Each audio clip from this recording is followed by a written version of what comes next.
រឿងនេះយើងនិយាយពីដើមកំណើតរបស់ព្រះរាមព្រះលក្សណ៍ព្រះសុគ្រុតព្រះភិរុតនិងនាងសីតាហើយរឿងនេះគឺយើងនិយាយតពីរឿងពេលដែលទុសកាន់នាំបពុយៈពួកបិសាចហ្នឹងទៅទន្ទ្រានគ្រប់គ្រងដែនដីបាទគឺមាននគរមួយនឹងឈ្មោះថានគរយុធ្យាមានស្ដេចមួយអង្គព្រះនាមទុសរុតនិងមានប្រពន្ធ3នាក់ដោយព្រះអង្គគិតថាខ្លួនចាស់ហើយនៅមិនទាន់មានកូនក៏ហៅតាឥសីនឹងឲ្យចូលមកគាល់ហើយបានឲ្យលោកតាឥសីនឹងរៀបចំពិធីបួងសួងដើម្បីសុំកូនលោកតាឥសីក៏ផ្ដល់យោបល់ទៅវិញថាដោយក្នុងបច្ចុប្បន្ននេះពួកបិសាចវាគ្រប់គ្រងដែនដីដូច្នេះយើងគួរតែធ្វើពិធីបួងសួងសុំកូនអ្នកមានបុណ្យឲ្យមកចាប់កំណើតដើម្បីឲ្យទៅកំចាត់យក្សបិសាចទាំងអស់នោះពេលដែលផ្ដល់យោបល់ចឹងទៅស្ដេចគាត់ក៏អនុញ្ញាតលោកតាឥសីក៏ឡើងទៅឋានសួគ៌ដើម្បីទៅជួបជាមួយនឹងព្រះឥសូរហើយក៏សុំព្រះឥសូរសូមឲ្យព្រះនរាយណ៍មកចាប់ជាតិព្រះនរាយណ៍អវតារមកចាប់ជាតិដើម្បីទៅកំចាត់យក្សបិសាចព្រោះថា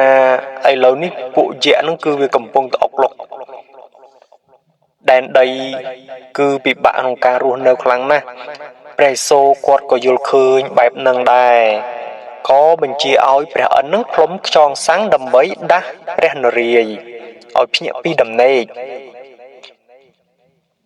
ហើយការផ្លុំខ្យងសាំងរបស់ព្រះឥន្ទនេះគឺមានអត្ថន័យថា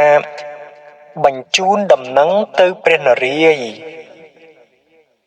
ថាព្រះនរាយណ៍អវតារដល់ពេលដែលត្រូវទៅចាប់ជាតិជាមនុស្សដើម្បីទៅកំចាត់យក្សបិសាចទាំងអស់នោះហើយព្រះឥន្ទក៏ប្រាប់មកលោកតាឥសីវិញថាខ្ញុំបានផ្លុំខ្យងសាំងប្រាប់ទៅព្រះនរាយណ៍រួចហើយសូមលោកតាឥសីនឹងចុះទៅធ្វើពិធីអញ្ជើញព្រះនរាយណ៍ឲ្យទៅចាប់ជាតិជាកូនស្ដេចទុសរុតទាន់តែលោកតាឥសីធ្វើពិធីបួងសួងទើបព្រះនរាយណ៍គាត់អាចមើលទៅឃើញថាកន្លែងណាដែលគាត់ត្រូវទៅចាប់ជាតិបើអត់ធ្វើពិធីបួងសួងនេះទេគឺព្រះនរាយណ៍គាត់អត់ដឹងទេថាត្រូវទៅចាប់ជាតិនៅកន្លែងណាដល់ពេលលោកតាឥសីគាត់ធ្វើពិធីគ្រប់រយៈពេល3ថ្ងៃក៏មានអសូរកាយមួយហ្នឹងហុកចេញពីភ្នក់ភ្លើងមកដៃហ្នឹងទូលប្រអប់មាសហើយនៅក្នុងប្រអប់មាសហ្នឹងគឺមានបាយចំនួន4ដុំបាទបាយទុបចំនួន4ដុំហើយបាយនោះមានក្លិនក្រអូបឈ្ងុយ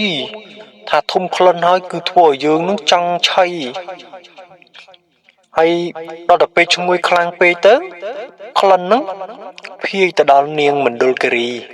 ដែលជាប្រពន្ធរបស់ទុសកាន់ណាហើយនាងមណ្ឌលគិរីនឹងក៏ប្រាប់ថាឃ្លានណាស់ឃ្លានបាយនេះណាបាយនេះបើមិនបានឆៃទេនឹងស្លាប់ភ្លាមដូចថាអារម្មណ៍ហ្នឹងគឺ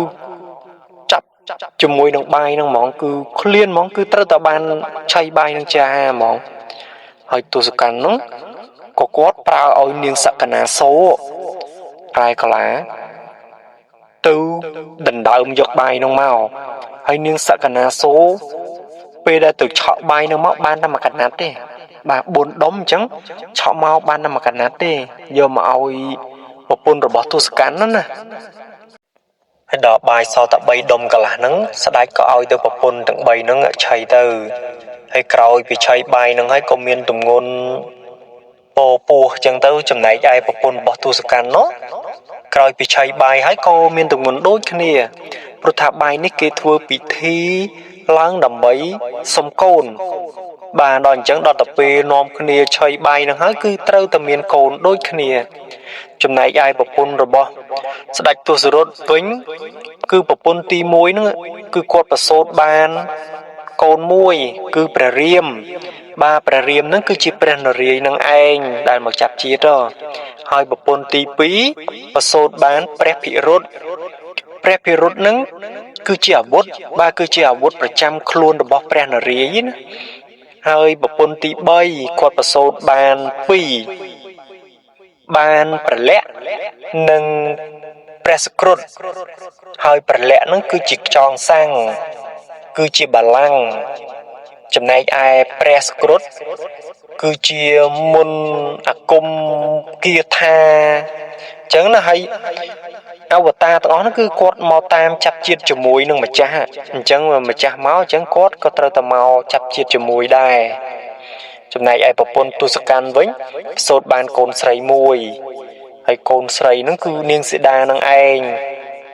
ហើយពេលដែលប្រសូតមកហ្នឹងគឺកូនស្រីនឹងស្រែកថាពិរៀបស្រែក3ដងជាប់គ្នាហើយទុសកាន់នោះក៏ឆ្ងល់បានឲ្យគេទុះទាយមើលតើហេតុអីបានជាកូនកើតមកស្រែកអញ្ចឹងហើយគេនោះក៏ទុះទាយឃើញថាប្រសិនបើទុកកូននេះនគរយៈ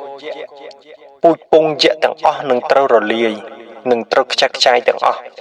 ហើយទុសកាន់នឹងក៏ចិត្តមិនដាច់ដែរមិនហ៊ានសម្លាប់កូនទេព្រោះថាកូនរបស់ខ្លួនក៏យកកូននឹងក៏បញ្ជាឲ្យគេយកកូននឹងទៅដាក់ក្នុងប្រអប់បដែតតាមទឹកចោលទៅហើយប្រអប់នឹងក៏ចេះតែដែតទៅដល់កន្លែងលោកតាឥសីកំពុងតែតាំងសមាធិនោះតទៅពេលលោកតាឥសីគាត់ឃើញក៏ចាប់លើកមកឃើញតែកូនស្រីស្រស់ស្អាតណាស់ដោយហេតុតែលោកតាឥសីគាត់កំពុងតែតាំងសមាធិជាឥសីអញ្ចឹងគាត់អត់អាចចិញ្ចឹមក្មេងស្រីបានទេគាត់ក៏យកក្មេងនឹងទៅដាក់ក្នុងប្រអប់វិញហើយយកទៅកប់នៅក្នុងដីក្រោយពីកប់ហើយនោះបានផ្ដាំផ្ញើទៅព្រះម៉ែធរណីនឹងឲ្យគាត់ជួយមើលថែកូនផង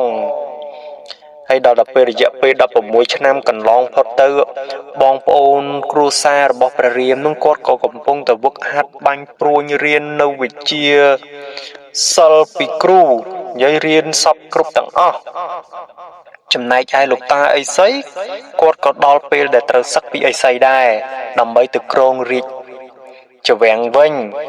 ក៏សម្រេចចិត្តធ្វើពិធីច្រត់នង្គ័លដើម្បីកោះយកប្រអប់នោះឡើងមកនៅពេលដែលគាត់កោះចំប្រអប់ហ្នឹងហើយគាត់បើកគម្របប្រអប់ហ្នឹងទៅក៏លិចក្មេងស្រីក្រមុំស្ដោកមានរូបសម្រស់ស្រស់ស្អាតគ្មានអ្នកណាបដូចទេស្រស់ស្អាតនោះស្អាតហើយក៏បានដាក់ឈ្មោះឲ្យកូនថានាងសីតាព្រោះនាងសីតាពេលដែលកើតមកភ្លាមហ្នឹងទុសកាន់អត់ទាន់បានដាក់ឈ្មោះទេគាត់នៅកើតមកស្រែកពីរៀបហ្នឹងក៏ទុសកាន់ឲ្យគេទុះទាយទៅឃើញថាមិនល្អហ្នឹងក៏យកកូនមកបដែតទឹកទៅហើយកូននោះទំមានឈ្មោះជាមួយលោកតាឥសីហើយលោកតាឥសីហ្នឹងក៏យកនាងទៅនៅក្នុងរាជវាំងអូទៅនៅក្នុងរាជវាំងស្រស់ស្អាតដាច់គេថាស្អាតនោះស្អាតហើយនេះហើយគឺជារឿងដើមកំណើតរបស់គ្រួសារព្រះរាមនិងនាងសីតាហើយក្នុងឈុតហ្នឹងក៏មាននាងសក្កណាសូរម្នាក់ដែរត្បាទាំងអស់ហ្នឹងគឺជាសាច់រឿងដើមកំណើតរបស់ព្រះរាមព្រះលក្សណ៍នឹងឯង